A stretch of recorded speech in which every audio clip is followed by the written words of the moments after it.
too much GH. Ebusia for akwaba sonko enkoma obibia sedane damunya ebre eji edwa etie eye ensem a yedi ebesomu ewo too much eso na ene dey ensem bi ekwaso Ghana for ayo madwen se wo mo de wo ma asem pan de nya de se wo mo beka wo ma asem de ne afofra asem de wo mbetwe no eye yi e de ababesi abonten akoro no benkum ni famfimfin che mo mbekoro de ama okama kama na ene de wo mo de eye abaya bi esi hono ma ekoro no ebusebusa ne nsem toto na no fa eye na ware ensem ho na abaya no waye na adwen se won kasa won bi na no enka hweba se die afono no enti waba abonten aba beka ne nsem ne boso nsem e de ache wo mo peso wo mo hunu bra wo be ware eni nipa wo ne hyehye ho no hwan no ne wo ya no hu koneba no waba abonten na abusuafo mo mayembonra ensem no emu.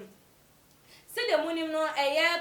actress, Ghanaian actress Vivian Jo Lawrence. Aye or baby actress who banis in the church mama or ya de ye pan or born home or play bia with the bamani piano or ya a day gu emma who say yes or born home a modern ewa a home. Na abaya ye beto dra efa a yen a bow or no ne bapenny and a bucket way emma evangelist are there crano baby the betu just a yen a bapenny crumple and then I want a bucket on and some no bebre abaye babontin ebebe sunye kanyo matches otimu say asema ekoso no eye ne yam na Ghana for de wo mo fa ho ne say yo say nya yo say den yo na ene dey still wo mu say busa say empempen so awadui emfi awadie oba wo ho fefe still wo da so ti ase a obema bi anka wo o kwa wo kwa na wo o da wonkwa na woda minim say na omone ne kokoda bidie ne wo mo di tu just wo da ono nkwa na eda enti adenti ena wonya bema wo betimi ene no atena na abusua ensem we betu edwa no abaya no so to ne bo ase eba abonten na oba ebebe kiremu na ensem odi tu edwa no ochemu se hwe obi wo hono mo oti aware ase owo mpena twemu na se woni bema etu na mo se obeware enso bra ya bruno no wontimi ma abonten memeka all because of say dear enkrofo ebeka no abonten entiam obi wo hono ma enye obi na onya bema woni ni date na woni ne etu na mo bi obeba social media ede ababetu edwa nti se enkrofo ebi eya that doesn't mean that wono so eye Vivian Jo no e wo se wonye saade no ebi enti wono de owo ne personal life say ni relationship say bema one ne tie say bema one ne wo ye say den eno de eye up to wono na de enti a won ware ye no ohun ne say aware we any expiry date o enya de say spider time bia wo betimi aware say we di 60 years now we wadun so obeware de here ene say ubenya the right person na abusia mama yinkotie ne nsem no na munhunu ene nsem no de wo kan ye esisi esom de edi kan eye nsem musa no say eye ni age ne oba wo afa wa kwa eye good name ne wa work hard enya bibia ne nso so still wunya eye be ma na ne nsem a wode eba ye ene say when it comes to marriage there is no need to rush if you haven't met the right person. Some ladies are in relationships that men are abusing them. Yet they can't. They are afraid to confess publicly. This is because they are afraid to be insulted by people instead of being empathized. Or no so ya wodi etu edwa no na che say the first one who ne say aware de enu kwan so wo pre ho ekọ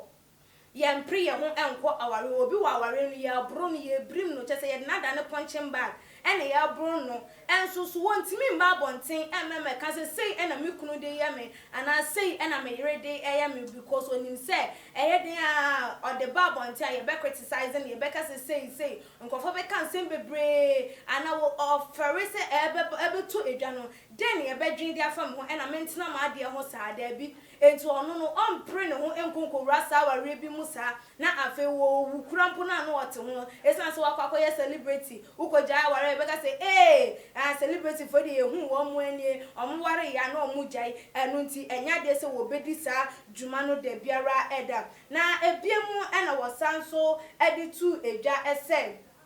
wono o reasons nti a won ware ye because we go through a lot and our private life and so e ka ehun na enum na yebusa say enti aware ewo we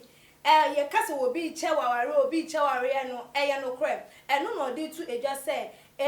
aware de ye ni expiring date ewo ehun na no so moma yenkonkotie ne nsema wodi etu eja. There is no expiration date for marriage. My mother's best friend got married at the age of 54. She one day got who could make her happy, and she married even though people were telling her she was too old to get married. If you pursue and it doesn't work, you leave it to God.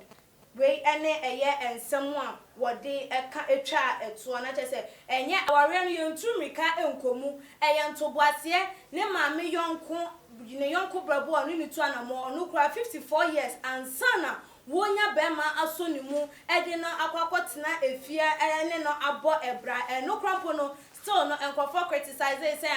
an na wanyini dodo na obi a wadru 54 de wo be da nya ware amanije na so ni nyina no embu na bem ama sei womo eda so to womo ware se kama woni wo hawo to hu ne sem aware de eye otwen ne o pursue bibi na se wunya so na wanya ntoboa se wajai ade ama nyankopon na ebe hwehwe bibia mu ade ama ne mrepam no wa hwe ne nhira boso no de agu so afi na womo wa bonten womo sere womo eka enioma yakaya de sem ade echo no afi no womu emom ebesa beka say ye de kafra ne enim sese nyankopon wo bibi papa bi edema we de waware edemu sronkom enti wo de afuto we ema eye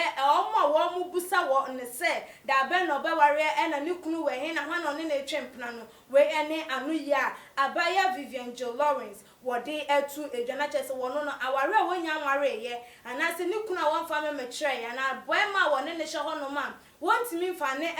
tu dwa no enye se ebia wo yo oni obi wo honum owo obi ba nipa bia e wo ne private life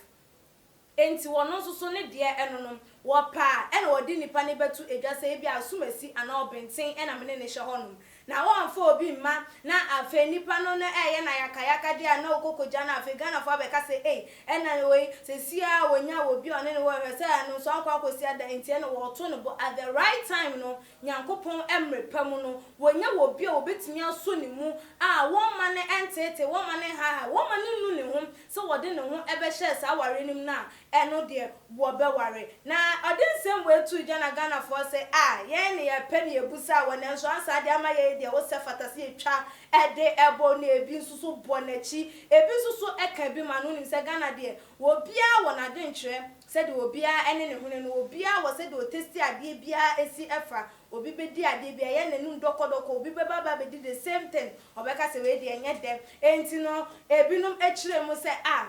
ansem abaya yi wakan de ye no anu ne kwanso anu no aware wo we yampre ye ho nko eye nkakran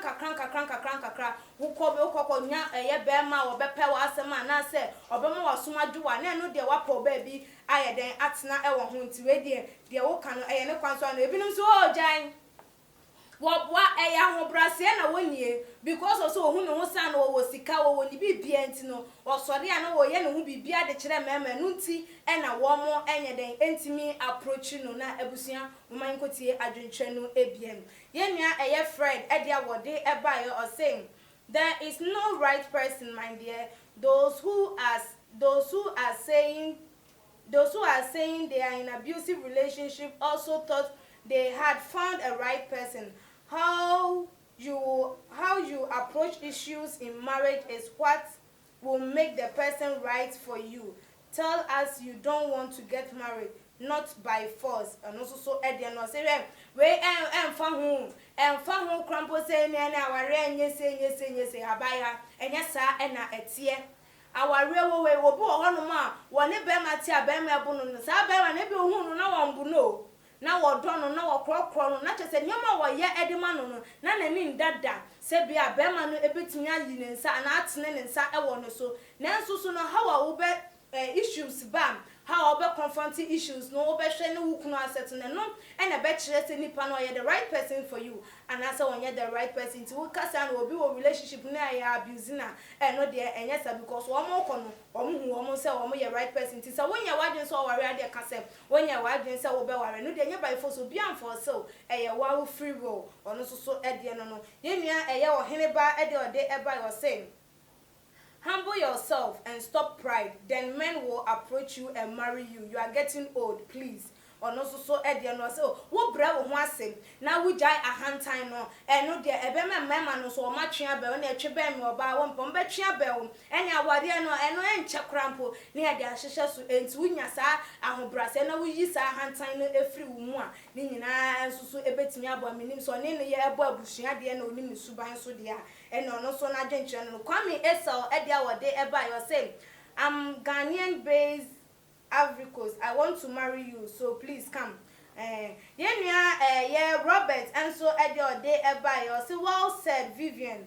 That's all. Don't bother yourself rushing into any marriage. Or take your time, and God will provide you the right person. Or no so Edian Robert DM. One year near Bano adwene was so on to the boy say, and Yankopon Emre, any Emre pa say, what the dear Eber and Channel Betcher, and so and ya say, Ebeka Honum de Biara Edda. Yen ya Jine, Edia what day by year or say, you these people all the time. I don't want to get married all the time. I don't want to get married. But meanwhile, you are dating someone. It's because of your attitude. That's the reason why you are not able to show up your men. Just change your attitude, and God will also help you for them to marry you. And also, so Ediano, or some more than no about saying, and I may ready, may crado semaware, none mother, but on my canisa, and I gonna for you, so your fancy, Munka use say wo ye wa adwen say wo be ware na wo bra wo ho ase ne Nyankopon so ebra wo be ma wo no so te wo ho ete wase wo no so obesom wo enti ohun ne say wo ye den a mu show up and say mo makwan ama emema ne mo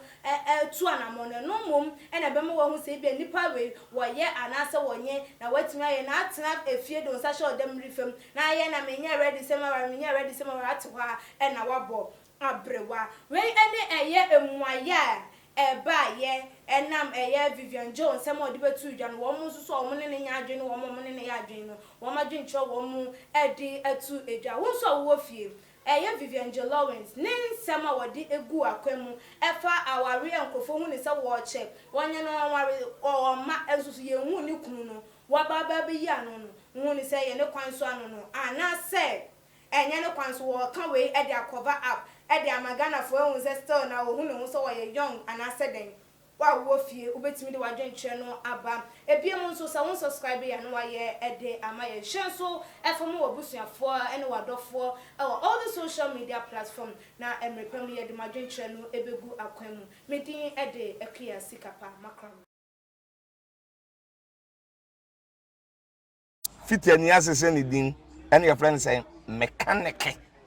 na prophet kumichacha ma sesa me YouTube no ba bia me hwe bia ma change afro ena maba too much GH hwe na prophet kumichacha me so me hwe